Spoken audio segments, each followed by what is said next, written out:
išėjom gal ne visai nusiteikę taip, kaip turėtumėm nusiteikti iš tikrųjų. Ir tie pirmi taškai tokie iš klaidos mums davė tokį didelį knockdowną. Reikėjo pakankamai laiko atsigauti ir įsibėgėti vėl iš naujo. Tai nežinau, nustebino. Mes žinojom, kad Kaunas ruošiasi tom varžybom ir čempionate sužaidė visas varžybas apylygiai tiek su Baltreks, tiek su Latvių komanda, todėl nesitikėjom lengvos kovos, bet kažkodėl komanda nebuvo nusiteikusi nuo pat pradžių kovoti, todėl nežinau, sunkoka pradžia buvo. Turėjom problemų su savo pirmos linijos žaidėjais, kurie jaunesni, turintys mažiau patirties ir sudarė mums šiek tiek problemų, bet paskui išėjęs mūsų Solelis visą tą reikalą kaip ir sutvarkė, bet kauniečių rungtynės tai sunkios. Tai šiandien buvom sakykime, užčiuopę galbūt vieną tokią galimybę, kad labai skubėdavo iš kraštų žaidėjai, po rako keldavosi ir bėgdavo į vidurį, palikdavo būtent tą pačią pusę laisvą. Tai vat, tas paskutinis mūsų žemės buvo būtent iš tokios progos ir dar keletas buvo tokių progų, kur galėjom išnaudoti, tačiau žaidėjai nespėdavo atsitraukti, pasiruošti tą atakai. Tai yra labai sakykime, daug fizinių jėgų reikalaujantis veiksmas, kada tu tik tai sudalyvavai rake, kamuolys šiek tiek pakeliavo ir jis vėl grįžta pas tave, tu turi greitai grįžti ir vėl bėgti. Vat, tos kelios progos buvo, išnaudojom galbūt tik tai vieną iš jų. Tai vat, išnaudojus daugiau galbūt ir kitas rezultatas. Pabaiga tokia nervinga buvo, bet nežinau, gal mūsų komanda biškai labiau patyrusi yra, tai gal vien dėl to buvo lengviau mums sužaisti, pasisekė porą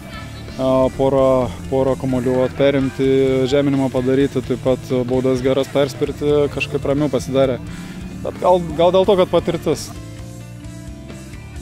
I wasn't happy. I wasn't pretty happy, especially in the beginning of the second half. You know, the opposition virus made many mistakes where we were supposed to capitalize. You know, and we didn't capitalize from the mistakes. We were too relaxed about it, and that's when we were supposed to take the game in hand. You know, and take charge of the game and take control of the game and move forward. You know, and I've sent a message to the leadership on the field. You know, but obviously it didn't go through. You know, and only later on in the game we started picking up, and it was a little bit too late. You know, and too many mistakes. A lot of mistakes we made in the game, and yeah, we need to go back to training. You know, that's the only way you stop making mistakes. Going over and over and over, doing the same thing over and over and over again and getting used to it. Visą laiką prarandam kontrolę kažkur antro kėlinio viduryje, kada jau vyrukai tikrai pavargsta. Šiandieną galbūt neturėjom tokio Solelio, kokį galėjom turėti. Keli žaidėjai dėl asmeninių priežasčių negalėjo būti šiandien su mumis, taigi jie būtų galbūt ženkliai pagelbėję mums, kadangi šnekėjom, kad pirmą kėlinį man nelabai reikėjo diriguoti komandai, sakykime, jie daugiau mažiau žinojo, ką mes turim sužaisti, kurie turi stovėti, kurie turi bėgti. Antram kėlinį vis daugiau reikėjo įsikišimo, vis daugiau reikėjo komandų ir į antro kėlinio pabaigą jau tos komandos jiems išsprūsdavo iš galvų, sakykime, susitarėm žaisti vieną, kažkur žaidėjas bėga kitur ir ta tokia prarasta kontrolė gal ir kainavo mums pergalę. It's been 3 tough losses. 3 very tough losses. I wouldn't take anything away from our players. They worked hard. The games could have gone either ways in all 3 games. And as I say, it's a growing team. It's a young team. There's new things I've installed in the team. They're working on different things they're not used to. So what I'm happy with is growth. They're growing as individuals. We're growing as a team. You know, and it's a matter of time where we can all put it together.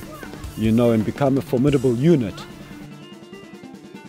Tai čia yra sportas, visi norėtų atsilošti, aišku, ir mes tikrai nesitikim lengvų pergalių, tai daug dedam, daug treniruojamės, dirbam ir aišku, kaip ir kiekviena komanda, sieksim pergalių, norim laimėti ir čia vienareikšmiškai.